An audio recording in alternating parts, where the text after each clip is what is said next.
Assalamualaikum Cederalun.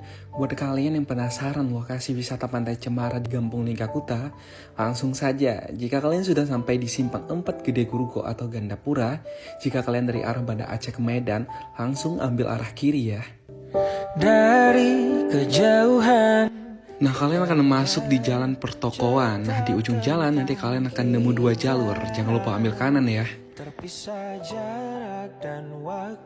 Dan pastikan kalian ikutin jalan aspal yang ada garis putihnya.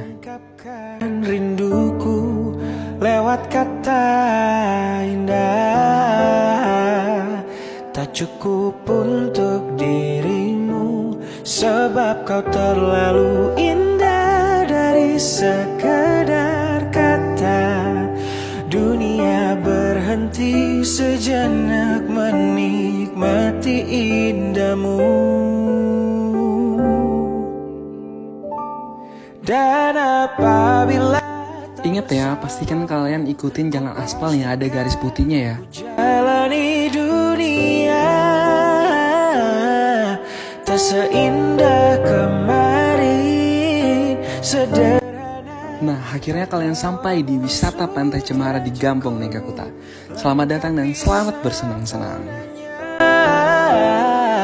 Hidup bersamamu.